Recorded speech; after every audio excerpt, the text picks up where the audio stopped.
Bismillahirrahmanirrahim. Assalamualaikum warahmatullahi wabarakatuh.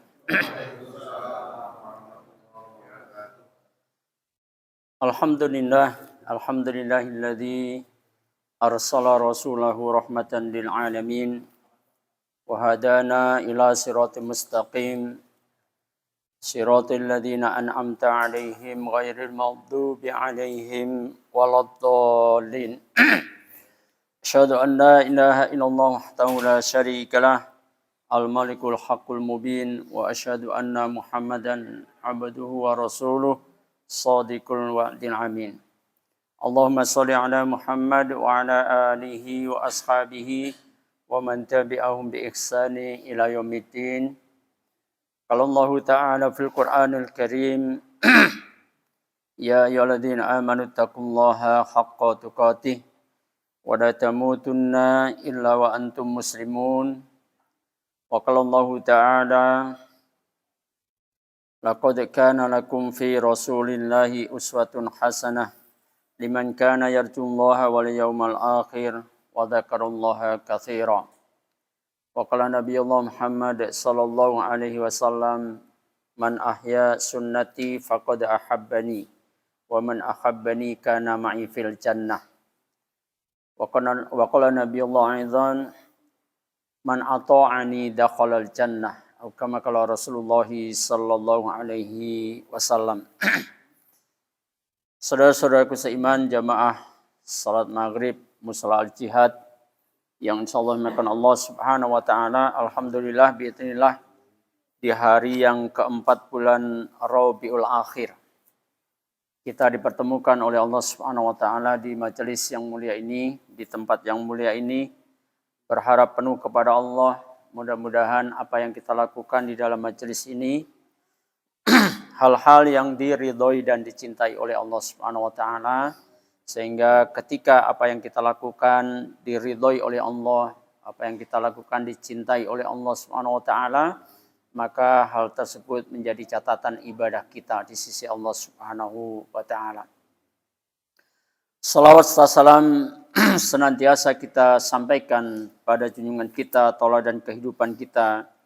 Dialah Nabiullah Muhammad sallallahu alaihi wasallam. Berharap pula kepada Allah Subhanahu wa taala masih semangat dalam bulan Rabiul Awal walaupun sudah berlalu 3 hari yang lalu berakhir Rabiul Awal ya. Namun tentu semangatnya tetap akan berada pada diri kita, pada keluarga kita harusnya ila al-maut menjemput kita. Yaitu apa? Tentang kecintaan kita kepada Nabiullah Muhammad sallallahu alaihi wasallam. Tidak hanya berkaitan tentu saja bulan Rabiul Awal, tetapi tentu setiap saat, setiap waktu, setiap langkah kehidupan kita hendaklah kita mencintai Nabi Muhammad sallallahu alaihi wasallam. Berharap kepada Allah mudah-mudahan tentu kecintaan tersebut semakin dekatnya kematian kita berharap kepada Allah kecintaan kepada Nabiullah Muhammad sallallahu alaihi wasallam itu benar-benar semakin kokoh, semakin kuat dengan kecintaan yang sebenar-benarnya kecintaan. Bukan cinta-cinta anak SMP katanya. Ya. Cinta tanpa bukti, ya. Bukan itu, tetapi cinta kepada Nabiullah Muhammad sallallahu alaihi wasallam tentu harus kita buktikan di dalam kehidupan ini. Semoga kelak ketika Allah mengakhiri kehidupan kita, ketika Allah mengakhiri kehidupan keluarga kita, kita pada kondisi sedang mencintai Rasulullah sallallahu alaihi wasallam. Kenapa demikian? Saudaraku seiman, sesungguhnya kita akan dibangkitkan bersama dengan orang yang kita cintai. Ya. Sebagaimana Rasulullah sallallahu alaihi wasallam dalam hadis riwayat Imam Bukhari, Imam Muslim, Imam Tirmizi, juga Imam Ahmad, Imam Ibnu Khuzaimah, Imam Ibnu Hibban, ya. Beliau sallallahu alaihi wasallam menyatakan, anta ma'amman ahbabta.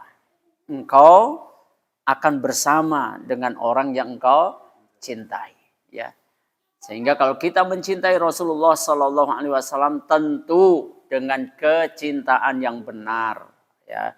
Dengan kecintaan yang benar, maka insya Allah kita akan bersama Rasulullah sallallahu alaihi wasallam sebagaimana dalam satu hadis yang diriwayatkan dari sahabat Anas bin Malik radhiyallahu anhu, di mana Rasulullah sallallahu alaihi wasallam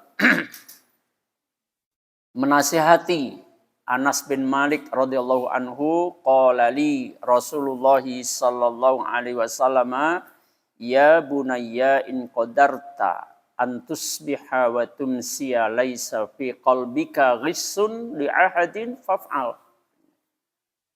Nasihat Rasulullah sallallahu alaihi wasallam kepada Anas bin Malik. Anas bin Malik ini sejak kecil ikut Rasulullah.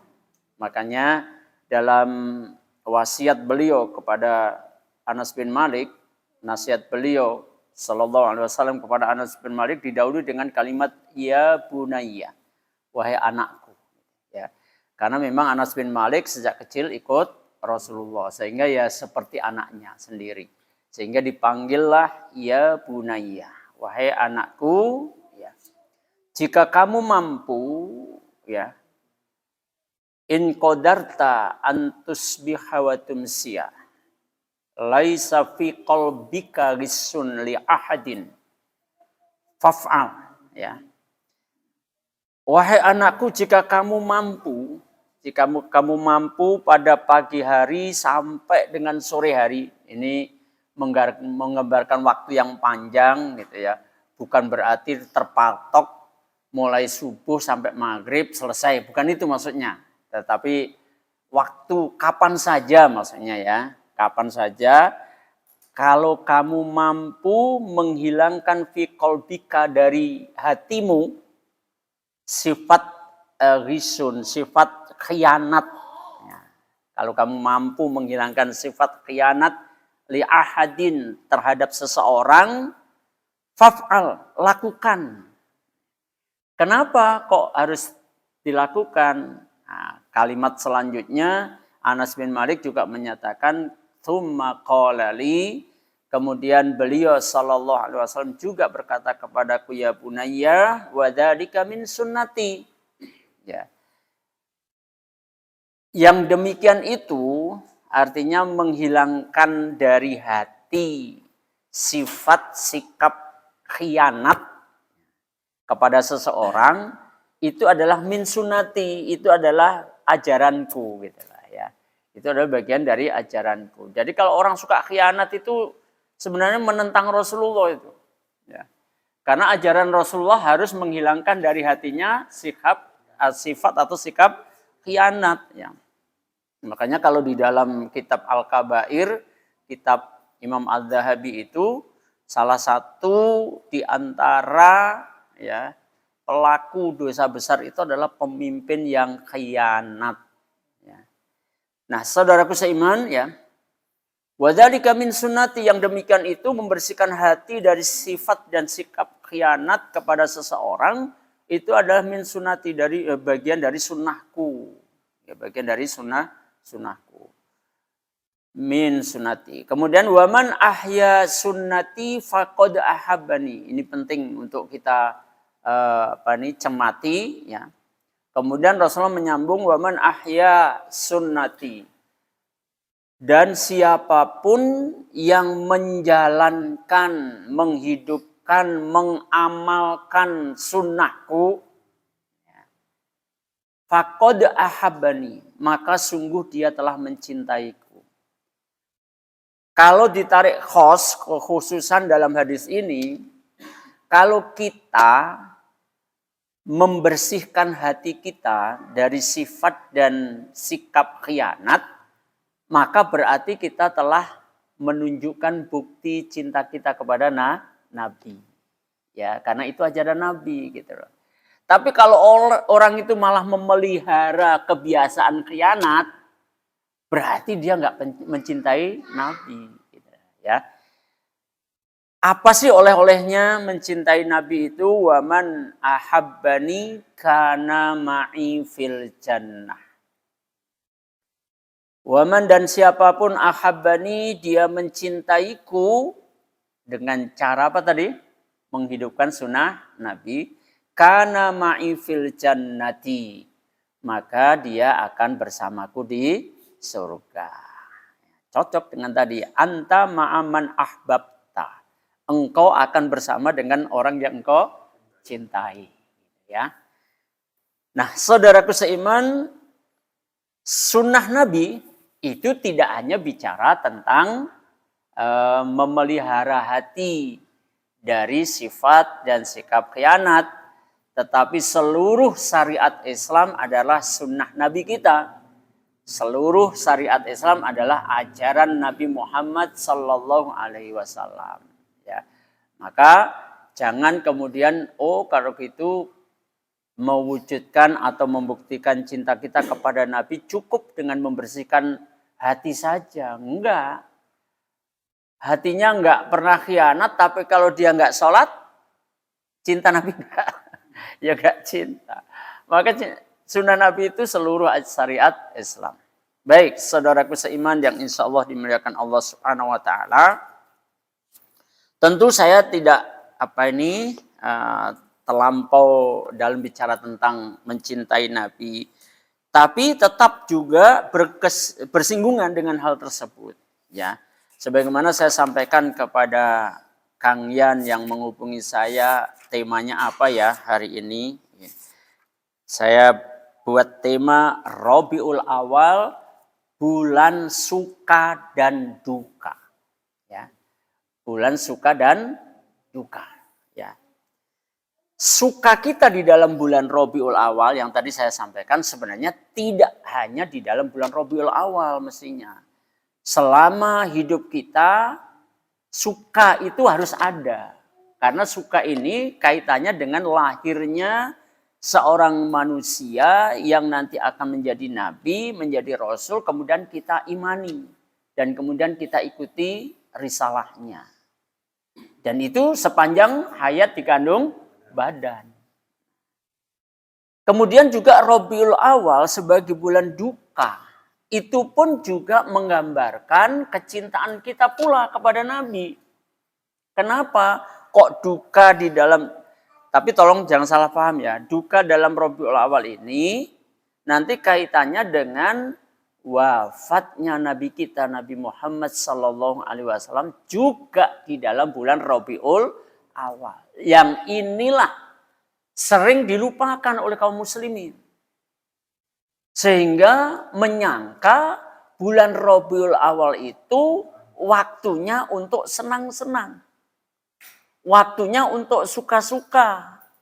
Diekspresikan dengan makan-makan gitu ya. Dengan bergembira ria. Bahkan kadangkala kebablasan. Ya.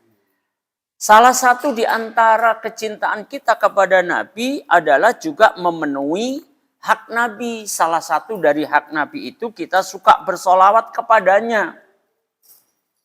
Setuju? Kalau suka salawat kepada Nabi itu berarti menunjukkan kita cinta kepada Nabi. Iya, itu sebagian dari wujud dari cinta kita kepada Nabi. Tetapi karena memang salawat itu diperintahkan oleh Allah Subhanahu Wa Taala. Innallaha wa malaikatahu yusalluna 'alan nabi ya ayyuhalladzina amanu sallu alaihi wasallimu taslima. Semakin banyak kita bersalawat kepada Nabi, nama kita semakin dikenal oleh Nabi. Kenapa demikian? Karena dalam satu hadis, riwayat Imam An-Nasa'i dalam kitab Sahih An-Nasa'i, innallaha malaikatan sayyakhina fil ardi yuballighuni min ummatis salam. Rasulullah menyatakan bahwa sesungguhnya Allah itu memiliki para malaikat. Malaikat khusus ini. Ya. Tapi tidak dikenalkan namanya. Jangan kemudian ngarang-ngarang nama malaikatnya ya. Ini nggak dikenalkan namanya. Pokoknya Allah punya malaikat. Yang ditugaskan apa? Malaikat-malaikat itu berjalan di muka bumi. Ya. Sayyakhina fil ardi. Mereka keliling muka bumi. Kemudian untuk menyampaikan kepadaku, yuballiguni, untuk menyampaikan kepadaku min ummati, dari umatku, assalam, salamnya. Jadi kalau kita lagi sholawat dan salam kepada Nabi, itu ada malaikat yang nangkep salam itu. Sholawat itu kemudian disampaikan kepada Nabi. Nabi ada di mana? Siapa kira-kira jawabannya yang paling tepat ini? Nabi ada di mana sekarang? Di mana Pak Rahmat? Ya, nah betul. Di alam barzah, tepat jawabannya ya. Di alam barzah. Untuk sampai ke sana, salawat dan salam kita, Allah menugaskan malaikat secara khusus. Dan ada satu hadis, dulu pernah kita sampaikan juga ini ya, dari Abu Hurairah radhiyallahu anhu, diriwayatkan oleh Imam Abu Dawud dan dihasankan oleh Syekh Nasiruddin Albani dalam Sahih Abu Dawudnya ya, bahwa Nabi SAW bersabda, "Ma min ahadin yusallimu alayya illa raddallahu alayya ruhi hatta arudda alaihi salam." Tidaklah ketika seseorang itu mengucapkan salam kepadaku, kalau kita lagi sholawat dan salam kepada Nabi, Allahumma sholli ala Muhammad wa ala ali Muhammad, akan gitulah dengan berbagai lafaz salam itu ya. Maka apa yang terjadi? Rasulullah menyatakan dalam hadis ini, illa raddallahu alayya ruhi. Kecuali Allah mengembalikan ruhku. Gimana? Kejadiannya apa Pak? Atas diri Nabi yang ada di alam barzah, kalau ada yang menyampaikan salawat dan salam, Allah mengembalikan ruhnya. Tapi tolong, jangan membayangkan kayak kalau manusia hidup lagi. Di dunia maksud saya. Ya. Pak Karno kalau ada orang mati kemudian hidup lagi, dia ngapain Pak Karno kira-kira? Ya tengok-tengok dia. Duduk terus tengok-tengok gitu. Ya, itu kalau di dunia ini bicara alam barzah. Ya. Jadi kalaulah mau berusaha untuk dibuktikan, apa benar nih hadis ini? Ruhnya Nabi dikembalikan kepada Nabi, kepentingannya apa? Hatta arudda alaihi salam. Sampai dengan aku bisa menjawab salam umatku. Kita bisa bayangkan ya, tidak hanya musola al-jihad, jamaah yang menyampaikan salawat dan salam. Sekian menit, detik, ada semua salam. Sehingga sebenarnya salawat dan salam kepada Nabi itu nggak pernah putus. Seperti fenomena azan. Nggak pernah putus. Coba nanti buka fenomena azan, kan sekarang gampang ya kita dapat punya teknologi yang canggih itu. Masya Allah, Allah izinkan. Sehingga kita tahu al-jihad mulai azan, nanti geser terus berapa menit, sampai muter, sampai kembali ke apa nih musola al-jihad, azan lagi. Nggak pernah putus adzannya. Nah, kira-kira antara adzan dan penyampaian sholawat dan salam kepada Nabi banyakkan mana? Ya, banyakkan sholawat dan salam lah. Kan setiap waktu itu. Ketika nama Nabi disebut, sholawat dan salam. Ketika mau masuk ini, ke musola ini, sebelum doa itu yang ditempel itu. Waktu itu udah pernah saya coba dilengkapi. Sebelum di atasnya doa itu dikasih lafal salam, sholawatnya. Karena itu sunnah ya. Sebelum doa itu sholawat dan salam dulu baru doa. Ya.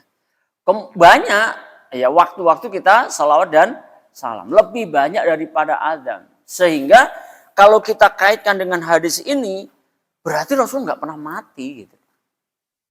Tapi di mana? Di alam barzah. Jangan coba-coba kemudian akal-akalan. Kalau sekiranya dibolehkan untuk membuktikan hadis ini benar apa enggak, ruhnya Nabi dikembalikan kepada Nabi, kemudian Nabi bisa menjawab salam, ya. Kita bongkar kuburan Nabi kalau diizinkan loh ya. Apa kira-kira Nabi tengok-tengok? Halo? Apa kira-kira Nabi tengok-tengok, Pak Mul? Ya enggak, Nabi tetap aja geletak. Ya. Sama dengan kalau kita menemukan hadis bahwa alam barzahnya orang beriman itu diluaskan sejauh mata memandang. Apa benar nih? Kira-kira kuburan Baqi itu berongga-rongga sampai sejauh mata memandang? Hah? Enggak, semuanya tertimbun tanah juga. Itu karena kita lagi ngomong alam barzah, alam yang berbeda. Pikiran kita masih pikiran dunia, enggak nyambung. Maka hal demikian ini harus tetap kita imani. Ya, bukan kemudian enggak terbukti. Ya, kembali saudaraku seiman, itu salah satu dari bukti cinta kita kepada Nabi adalah memperbanyak salam. Semakin banyak kita bersalawat dan salam kepada beliau, maka semakin dikenal. Kalau dalam lafal hadis yang lebih lengkap itu, nanti malaikat itu menyampaikan, ini dari si Fulan bin Fulan. Gitu. Jadi, nama kita disebut, nama orang tua kita juga disebut, Masya Allah. Ya.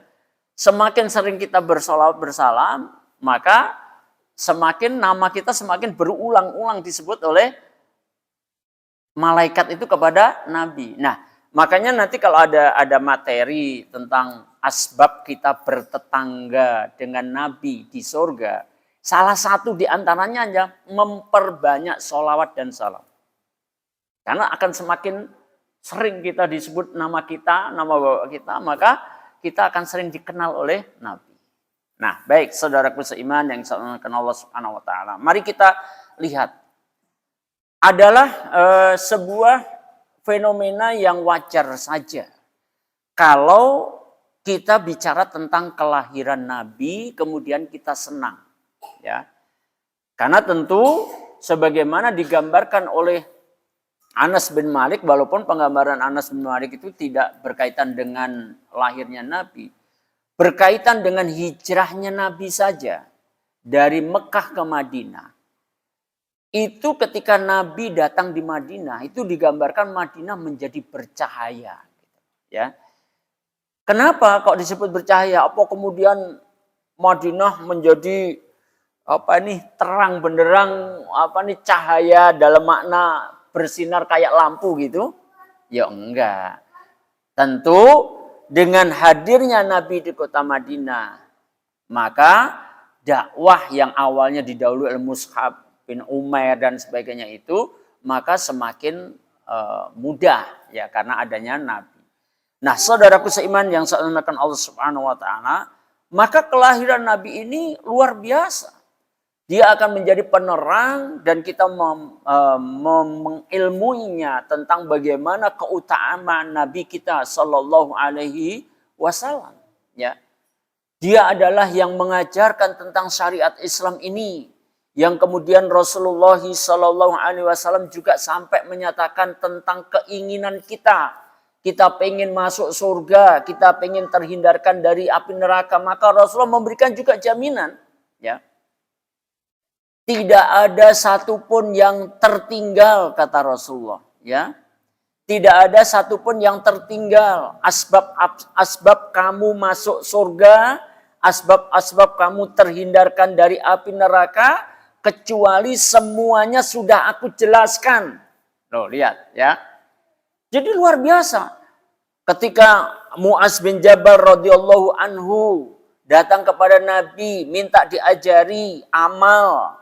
Bagaimana supaya dirinya bisa masuk surga, supaya dirinya bisa terhindarkan dari api neraka. Maka diajari oleh Nabi.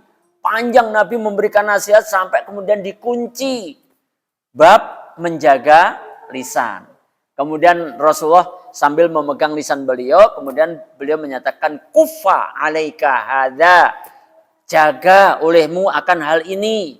Ini karena malah petaka ini kalau nggak dijaga. Makanya Mu'az bin Jabal sampai nanya, wahai Rasulullah, apakah ada manusia yang masuk neraka karena lisannya. Maka Rasulullah memberikan jawabannya, menjelaskannya lebih gamblang lagi. Banyak manusia yang ditelungkupkan wajahnya atau dipegang tengkuknya, dimasukkan ke dalam neraka sebab perkataan yang keluar dari lisannya. Dan ini kemudian didukung dengan hadis-hadis yang lain. Abu Hurairah menceritakan, ya Rasulullah, ada wanita. Maaf ibu-ibu, wanita dulu jadi contoh ya. Ada wanita yang malamnya sholat, siangnya puasa, sodakohnya banyak, tapi lisannya sering menyakiti tetangganya. Rasulullah langsung menyatakan tempatnya di neraka. Coba. Masya Allah. Jadi lisan ini memang termasuk juga 4 golongan yang dirindukan surga. Salah satunya adalah hafidhil lisan. Orang yang menjaga lisannya. Sampai Rasulullah kemudian juga menyatakan, man kana yu'minu billahi wal yaumil akhir falyaqul khairan aw liyasmut. Ya. Siapapun yang beriman kepada Allah dan hari akhir, hendaklah dia berkata yang benar atau lebih baik diam. Makanya kalau kita nggak tahu, mendingan diam aja, nggak usah nambah ricuh gitu loh. Dengan kita banyak komentar, padahal kita nggak tahu, nambah ricuh, ya, nambah ricuh, ya. Nah, sekarang lebih parah, fungsi lisan diwakili oleh jari jemari sekarang, iya Pak. Kebanyakan fungsi lisan ngomong enggak, tapi jari jemarinya kerja untuk mengungkapkan apa yang hendak dia ingin ungkapkan. Apa itu wujudnya terserah dengan wujud tulisan. Tulisannya, oh dia nggak nulis sendiri. Dia cuma nyuplik-nyuplik berita saja. Akhirnya di-share. Dia pinter ngedit. Sehingga dikesankan ustadz satu dengan ustadz lain lagi berantem. Padahal enggak gitu loh. Masya Allah. Diedit. Akhirnya ditebarkan. Itu yang kerja lisannya atau tangannya? Tangannya yang kerja. Nah, saudara seiman yang insyaallah dimakan Allah Subhanahu wa taala. Sungguh kelahiran Muhammad bin Abdullah yang kemudian nanti menjadi nabi, menjadi Rasulullah, tentu menjadi penyuluh bagi kita. Apalagi Allah telah menobatkan dengan surat Al-Ahzab ayat 21. Laqad kana lakum fi Rasulillahi uswatun hasanah liman kana yarjullaha wal yaumal akhir wa dzakarallaha katsira. Ya. Sungguh telah ada suri tauladan pada diri Rasulullah bagimu. Ya. Bagimu, siapa ini? Kamu siapa? Bagi orang yang mengharap rahmatnya Allah. Kalau kita mengharap rahmatnya Allah, ya, maka hendaklah kita bertauladankan kepada Nabi yang dilahirkan oleh Allah di dalam apa? Ini kadang-kadang pemilihan diksi ini keliru. Ini pakai diedit-edit enggak? Saya ngomong dilahirkan Allah nanti pemahaman kok dilahirkan oleh Allah. Maksud saya adalah dilahirkan dari bunda kan. Siapa yang mengeluarkan dari perut ibu, Ibu? Bu, yang mengeluarkan anak dari perut ibu itu siapa, Bu? Bahasanya apa? Yang melahirkan, yang mengeluarkan ibu atau siapa sih? Wallahu akhrajakum min butuni ummahatikum. Wallah, dan Allah yang mengeluarkan kalian min butuni ummahatikum, dari perut ibu kalian. Yang ngeluarin siapa? Allah, bukan ibu. Jangan sok klaim aku yang ngeluarin kamu. Jangan, ya. Itu kalimat jelek itu, ya. Enggak sesuai dengan Al-Qur'an. Al-Qur'an itu menyatakan wallahu akhrajakum. Dan Allah lah yang mengeluarkan kalian dari mana? Min butuni ummahatikum, dari perut ibu kalian. Ibu itu hanya berperan sebagai wasilah lahirnya anak manusia. Muhammad bin Abdullah lahir dari perut bundanya Aminah. Bulan Rabiul Awal. Hanya, ini bulannya sepakat. Tetapi ini perlu kita tahulah sedikit lah. Kita mengetahui sedikit bahwa ternyata ibu-ibu azakumullah, bapak-bapak sekalian, untuk tanggalnya itu sebenarnya ulama berselisih pendapat. Ya. Ada yang menyatakan bahwa ya, Rasulullah itu lahir pada tanggal 17 Rabiul Awal. Ada yang menyatakan juga tanggal 12. Bahkan ada juga yang menyatakan tanggal 8 Rabiul Awal. Jadi tanggalnya sendiri ulama itu berselisih pendapat. Tapi kita nggak usah menyibukkan diri kemudian bertengkar hanya gara-gara untuk menetapkan tanggal untuk apa gitu loh. Nggak ada fadilahnya gitu loh ya. Tetapi yang jelas dalam bulan Rabiul Awal. Cuma dalam kitab Al-Bidayah wa Nihayah, kitabnya Ibnu Katsir, bahwa yang paling masyhur, yang banyak diikuti oleh para ulama atau jumhur ulama, menguatkan di tanggal 12 Rabiul Awal. Ya. Dan harinya pasti, kalau harinya, pasti hari Senin. Dari mana kita bisa tahu bahwa pasti hari Senin? Ketika dalam satu hadis yang diriwayatkan oleh Imam Muslim, ketika Nabi sedang puasa hari Senin, kemudian ditanya, jawaban Nabi apa? Hari itu aku dilahirkan. Berarti pasti harinya hari Senin. Tanggalnya jadi perdebatan, bulannya juga pasti Rabiul Awal. Cuma yang paling banyak diikuti para ulama adalah tanggal 12. Nah, lahirlah Muhammad bin Abdullah bin Abdul Muthalib bin Hashim bin Abdimana bin Qusay bin Kilab bin Murrah bin Ka'ab bin Lu'ay bin Ghalib bin Fihr bin Malik bin Nadhar bin Kinanah bin Khuzaimah bin Mudrika bin Iyas bin Mudhar bin Nizar bin Ma'ad bin Adnan dan seterusnya sampai Nabi Ibrahim alaihissalam. Nah, tentu nyambung juga kepada siapa? Nabi Adam gitu. Nabi Adam. Sama satu keturunan juga sama kita juga ini. Sama-sama. Sama-sama keturunan Adam. Nah, saudaraku seiman yang disalamkan Allah Subhanahu wa taala ya. Maka inilah yang kemudian kita juga mengenal bahwa Nabi Shallallahu Alaihi Wasallam itu kemudian dinyatakan tahun kelahirannya seringkali disebut sebagai tahun gajah, gitu ya, tahun gajah. Sebenarnya kalau dikonversi kepada Masehi itu tahun 571 Masehi.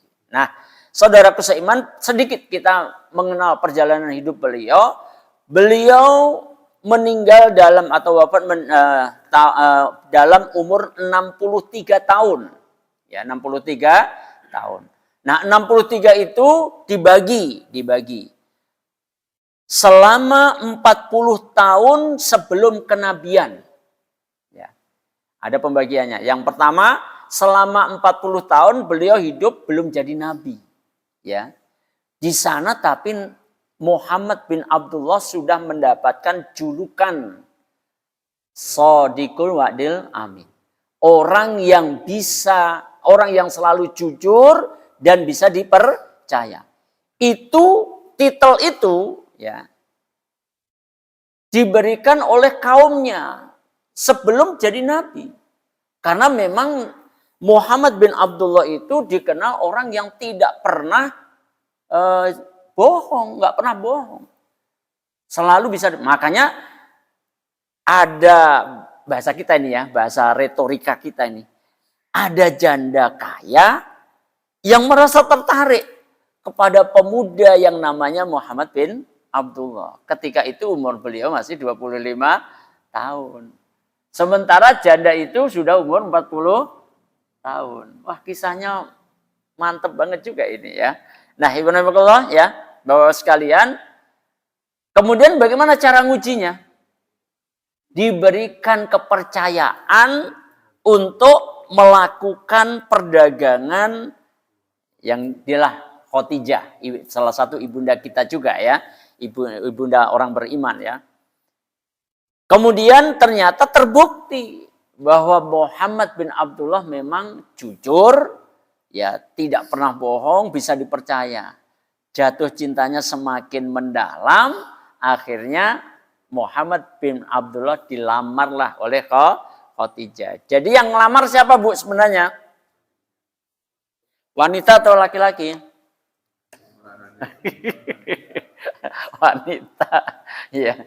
Nah, saudara-saudara, singkat perjalanan sebelum kenabian, ya. Begitu 40 tahun maka diturunkanlah surat Al-Alaq ayat 1 sampai ayat 5. Ini tanda diangkatnya sebagai nabi. Tapi kemudian diturunkan masa berikutnya, kemudian diturunkan Al-Muddatsir. Nah, surat Al-Muddatsir itu untuk menandai sebagai Rasulullah, ya. Nabiullah juga Rasulullah. Nah, kan umurnya 63, 40 sebelum kenabian, 23 setelah kenabian. Yang 23 ini terbagi menjadi 13 tahun di Mekah, 10 tahun di Madinah. Ya, singkat begitu sampai kemudian beliau wafat. Nah, saya lebih ingin menekankan kepada Bapak dan Ibu sekalian peristiwa tentang wafatnya Rasulullah Shallallahu Alaihi Wasallam yang banyak dilupakan oleh kaum muslimin. Dan ibu-ibu azakumullah, sungguh ya, manusia yang antara lahirnya dan wafatnya itu sama. Harinya sama, tanggalnya sama, dan juga bulannya sama. Yaitu cuma Nabi Muhammad Sallallahu Alaihi Wasallam. Ya. Nah, saudaraku seiman yang insya Allah dimuliakan Allah Subhanahu Wa Taala, ya. Sedikit sebelum wafat beliau, ini juga kita harus tahu juga, ya. Kalau menyeluruh tentang sirah nabawiyah tentu makan waktu, ya. Ketika Rasulullah Sallallahu Alaihi Wasallam memulai sakit, ya, maka beliau pernah menyampaikan kepada Aisyah radhiyallahu anha, ya Aisyah, aku masih merasakan sakit setelah memakan makanan di Khaybar. Jadi ada peristiwa, ya. Jadi peristiwa perang Khaybar itu, setelah itu Rasulullah hidup 3 tahun kemudian wafat. Ya. Di Khaybar itu ada peristiwa di mana ada seorang wanita Yahudi yang mengirim, kalau bahasa kita kambing guling lah gitu ya. Kambing guling kepada Rasulullah dan para sahabat. Ya. Ini ada pelajarannya banyak loh nih, ya. Dan kalau Bapak ditanya, Ibu ditanya, kalau yang dikirim itu sudah dalam bentuk masak, kambing guling udah masak ya, sudah siap santap, siapa yang nyembelih kira-kira? Hah? Siapa yang menyembelih? Yang ngirim orang Yahudi, yang kos saja. Orang Yahudi juga berarti yang nyembelih. Pertanyaannya, kiriman itu kira-kira dimakan oleh Nabi apa enggak? Nah, ini menarik ini. Ya, ternyata dimakan oleh Nabi. Cuma ingat ya, baru digigit. Kemudian Rasulullah dapat isyarah bahwa pada daging itu telah dibumbui racun. Maka kemudian Rasulullah memerintahkan kepada para sahabat, ya, angkat tangan kalian. Ya. Artinya lepas itu daging itu, gitu, maksudnya gitu. Tapi ada salah satu sahabat yang namanya Bashir bin Barok, dia sempat nelan daging yang dimakan itu, dan Bashir bin Barok ini langsung meninggal. Ini saking hebatnya racun. Dan ketika Rasulullah lagi merasakan sakit itu, Rasulullah menyampaikan kepada Aisyah, ya Aisyah, aku masih merasakan sakit setelah memakan makanan di Khaybar waktu itu. Jadi efek dari ketika beliau menggigit daging itu kemudian diluntahkan, masih juga ada yang banyak ada juga yang menyatakan nyelilit. Apa sih Pak? Karena nyelilit itu bahasa Indonesia apa Pak? Nyelilit itu. Ya nyelip daging dikit nih. Nah itulah yang kemudian menyebabkan ada racun yang masuk ke dalam tubuh Rasulullah. Dan itu dirasakan di saat Rasulullah sedang sakit dan kemudian nanti akan menghantarkan beliau sampai wafatnya. Mau adzan dulu? Monggo silakan. Nanti minta waktu biar tuntas lah dikit ya.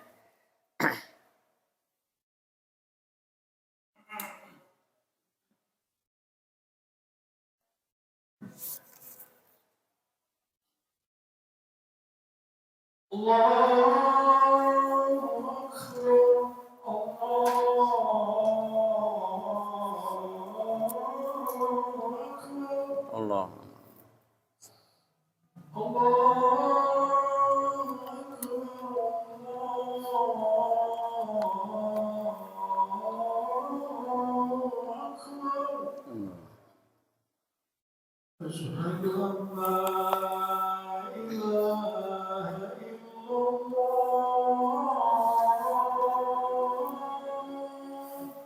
أشهد أن لا إله أشهد أن لا إله إلا الله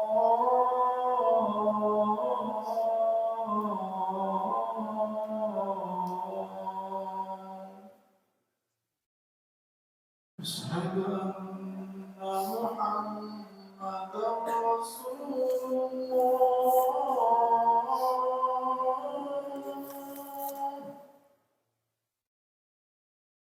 أشهد أن محمدا رسول الله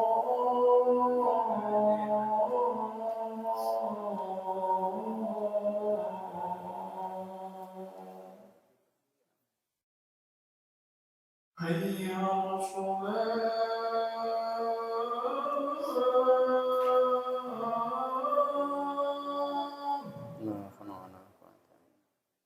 حي على الصلاة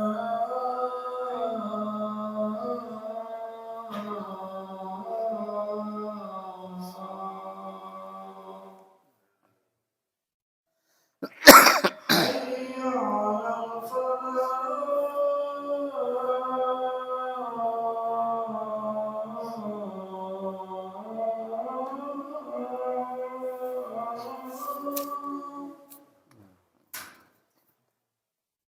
حي على الفلاح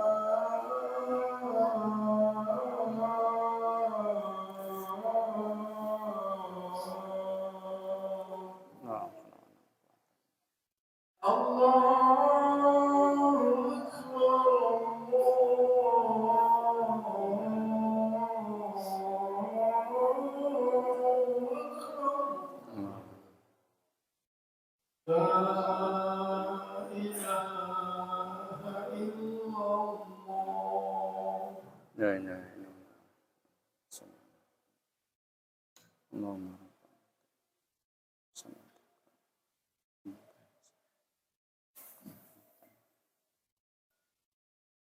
Bismillahirrahmanirrahim. Alhamdulillahirabbil alamin. Allahumma shalli ala Muhammad wa ala alihi wa sahbihi wa man tabi'ahum bi ihsan ila yaumil wa ba'du.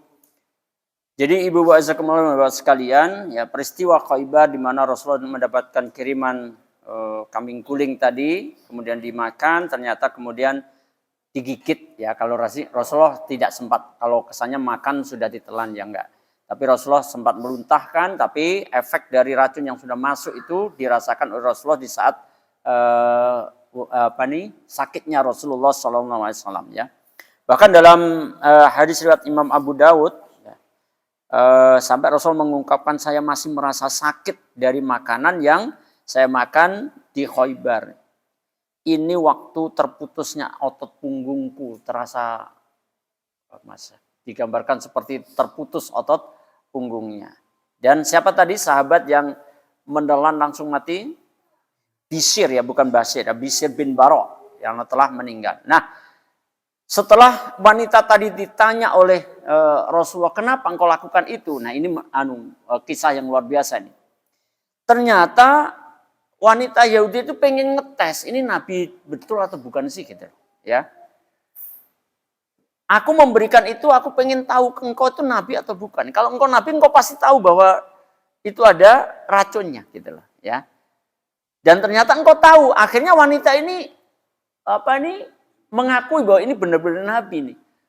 Ya. Akhirnya wanita tadi di dalam Fathul Bari dijelaskan, ya juga dalam kitab Al-Bidayah wa Nihayah juga dijelaskan bahwa wanita tadi kemudian masuk Islam. Ya. Karena ngetesnya berhasil. Oh, Muhammad ternyata ngerti ya. Ya kita baca ternyata Muhammad ngerti kalau daging itu ada racunnya. Cuma ada sahabat yang sudah terbunuh asbab racun tadi. Maka kemudian dijelaskan pula wanita Yahudi tadi dia masuk Islam tapi tetap dihukum kisos. Dibunuh juga oleh Nabi. Kenapa? Karena untuk menebus kesalahannya atas perbuatannya terbunuhnya satu orang sahabat. Bishr bin Barok tadi. Ya. Baik, saudaraku seiman, ya. Kita tinggalkan berlalulah kemudian saya masuk pada episode di mana sholat Rasulullah Sallallahu Alaihi Wasallam yang terakhir dilakukan bersama. Maksudnya sholat jamaahnya ya, bukan kemudian nggak sholat, bukan begitu. Sholat bersama dengan para sahabat. Dijelaskan oleh Imam Ibnu Katsir bahwa beliau Sallallahu Alaihi Wasallam sholat terakhir itu pada hari Kamis sholat duhur. Sholat bersama Rasulullah. Coba ditarik, kira-kira Kamis itu tanggal berapa? Rasulullah itu wafatnya hari Senin tanggal 12 Rabiul Awal. Tarik ke belakang. Senin tanggal 12.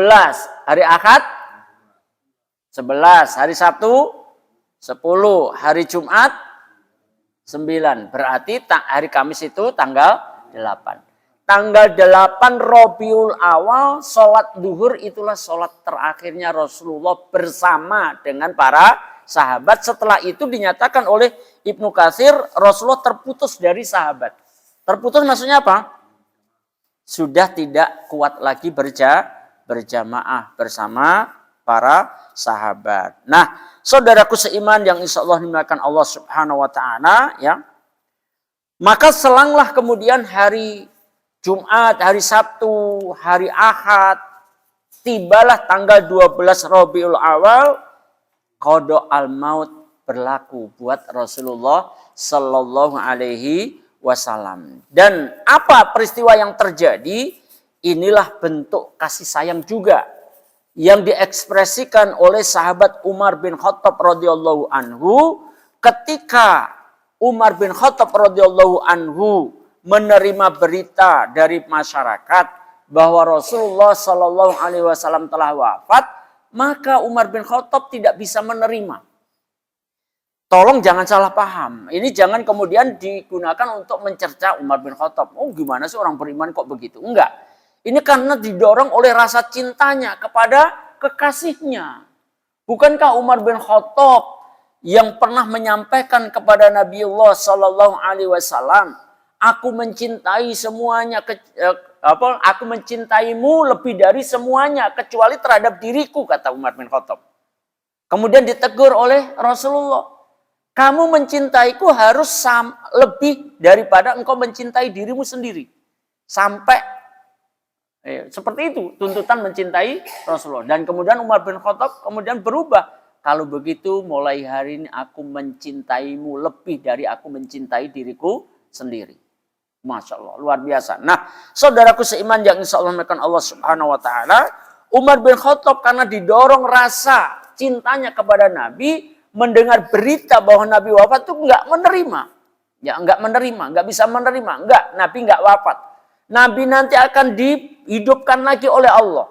Kemudian ditafsirkan oleh beberapa ulama penafsir hadis, seakan-akan Umar bin Khattab tergambar Nabi itu seperti Isra Mi'raj saja, gitu loh, ya. Ya hanya meninggalkan kita sejenak lah, nanti akan dikembalikan oleh Allah. Dan bahkan kemudian diungkapkan oleh Aisyah radhiyallahu anha bahwa Umar bin Khattab berkata, demi Allah tidak terlintas dalam diriku melainkan hal itu, sungguh Allah Subhanahu wa Ta'ala akan membangkitkan lagi. Membangkitkan siapa? Rasulullah yang dikhabarkan meninggal tadi, ya. Dan kemudian akan memotong tangan-tangan dan kaki-kaki para lelaki. Ini apa maksudnya? Ya. Umar bin Khattab ngancam sebenarnya. Ngancam kepada masyarakat yang memberitakan Rasulullah wafat. Nanti kalian akan dipotong tangan kalian dan kaki-kaki kalian. Kemudian ada lagi penterjemahan yang Umar bin Khattab marah-marah sampai kemudian menghunus pedangan siapa saja yang mengatakan Rasulullah wafat, maka aku penggal kepalanya. Gak terima kalau Rasulullah wafat. Saking didorong rasa cintanya. Ya sama ajalah kayak ibu-ibu nangis ditinggal mati suaminya. Mas ikut mas, ngapain sih gitu? Emang bener itu, ikut bener itu? Halo? Ya Pak Bambang. Kalau ada wanita nangis-nangis karena suaminya meninggal, kemudian dia sampai terlontarkan, mas ikut masa, bener ikut itu mau ikut nih ya?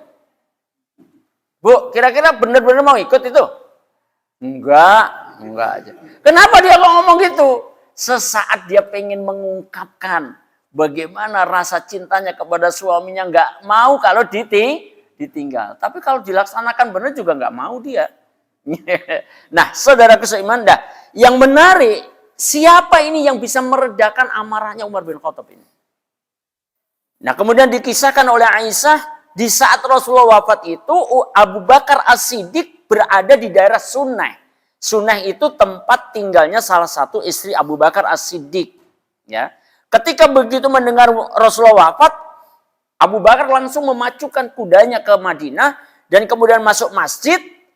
Karena kan rumah Nabi kan berjejer dengan masjid kan. Dan Nabi meninggal di kamarnya Aisyah. Yang sekarang makamnya Rasulullah itu adalah kamarnya Aisyah radhiyallahu anha. Ya, disitulah Nabi wafat. Kira-kira ketika Abu Bakar As-Siddiq masuk masjid karena mendengar Rasulullah wafat, kira-kira masuk masjid menuju rumah Rasulullah, yang dicari siapa kira-kira? Yang dicari duluan siapa? Aisyah. Kenapa kira-kira? Karena Aisyah putrinya. Ini rasa kemanusiaan ini ya. Bagaimana seorang ayah kasihan terhadap anaknya yang ditinggal suami. Bahasa kita membesarkan hati anaknya. Barulah kemudian Abu Bakar menuju jenazah Rasulullah Shallallahu Alaihi Wasallam dan didapati Rasulullah sudah ditutup muka, wajahnya Rasulullah sudah ditutup dengan kain burda. Kain burda itu kain lurik. Kalau kita kenal selimut lurik itu ya, mungkin kayak gitu mungkin ya. Kain burda itu adalah selimut yang kain yang bercorak lurik dari Yaman dan dia dikenal kain yang jelek sebenarnya. Lihat, saudaraku seiman, manusia mulia ya. Luar biasa, seorang Rasulullah wafat tapi wajahnya hanya ditutup dengan kain burda. Kira-kira kalau kita masyarakat kita, kalau ada yang meninggal yang ditutupkan di wajahnya, kira-kira kain yang jelek atau kain yang bagus? Yakin kalau wanita yang meninggal dicarikan kerudung dia yang paling bagus untuk nutup bagian kepalanya. Kalau bapak-bapak yang meninggal dicarikan kalau dia punya sorban atau mungkin barangkali ya kerudung istrinya yang bagus untuk nutup wajahnya. Nah, kemudian apa yang dilakukan oleh Abu Bakar setelah ketemu jenazah Rasulullah? Abu Bakar mencium antara kedua mata Rasulullah di sini, keningnya di sini, ya. Yang dicium Abu Bakar As-Siddiq dan Abu Bakar menangis. Lihat terus. Hari itu duka dan kemudian Anas bin Malik menggambarkan ketika pada hari wafatnya Rasulullah Madinah gelap. Apa maksudnya gelap? Apa matahari nggak terbit? Enggak, tetapi penuh duka yang sangat dalam. Bahkan seorang wanita yang namanya Ummu Aiman ketika dikunjungi oleh Abu Bakar As-Siddiq juga Umar bin Khattab, didapati Ummu Aiman ini menangis. Kemudian ditanya oleh Abu Bakar As-Siddiq, kenapa engkau menangis? Engkau menangis karena Rasulullah meninggal? Ternyata Ummu Aiman menyatakan, aku menangis bukan karena Rasulullah tidak ada atau Rasulullah wafat. Aku paham betul Kalau Rasulullah wafat, berarti tidak ada lagi wahyu yang turun. Itulah yang membuat aku sedih. Masya Allah. Wanita yang salihah. Jadi yang dipikirkan adalah berhentinya wahyu karena Rasulullah wafat. Bukan karena wafatnya Rasulullah SAW. Masya Allah. Nah, saudaraku seiman, maka kemudian Abu Bakar As-Siddiq menuju kerumunan orang di mana di tengah-tengah itu ada Umar bin Khattab yang lagi marah-marah. Apa kata Abu Bakar As-Siddiq? Wahai orang yang telah bersumpah kepada Umar bin Khattab nih yang lagi marah-marah berdiri, nggak mau duduk sama sekali. Umar bin Khattab, ya. Wahai orang yang sudah bersumpah, bersabarlah kamu, duduklah kamu. Kira-kira Umar bin Khattab mau duduk nggak? Nggak mau ternyata. Umar bin Khattab nggak mau duduk, tetap pada kemarahannya. Bahkan kemudian diulang lagi oleh Abu Bakar As-Siddiq, duduklah. Ternyata Umar bin Khattab tetap kekeh nggak mau duduk. Akhirnya Abu Bakar berbalik kepada masyarakat yang ada di situ, sahabat-sahabat yang lainnya yang berkerumun. Kemudian Abu Bakar As-Siddiq memulai memberikan nasihat kepada Umar bin Khattab yang tetap nggak mau duduk. Apa nasihatnya? Yang artinya adalah barang siapa di antara kalian yang menyembah Muhammad, ketahuilah bahwa Muhammad sudah meninggal dunia. Dan barang siapa yang menyembah Allah, maka ketahuilah Allah lah yang maha hidup dan tidak pernah meninggal. Kemudian dibacakan satu ayat, di antaranya adalah surat Az-Zumar ayat 30. Innaka mayyitu wa innahum mayyitun. Sesungguhnya kamu akan mati dan mereka pun juga mati. Kemudian disambung dengan surat Al-Imran ayat 144. Wa ma Muhammadun illa rasulun qad khalat min qablihir rusul. Afa immata au qutilan qalabtum ala aqabikum. Wa man yanqalib ala aqibaihi falayudharrallaha syai'a. Wa sayajzillahu syakirin.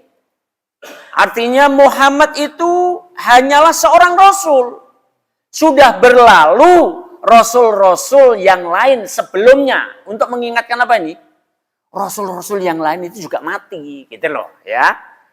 Dan ini Muhammad itu hanya seorang rasul. Sudah berlalu rasul-rasul yang sebelumnya, ya. Kemudian disambung ayat ini, apakah jika dia wafat atau dia terbunuh, kemudian kamu akan balik ke belakang menjadi kafir lagi atau murtad, ya.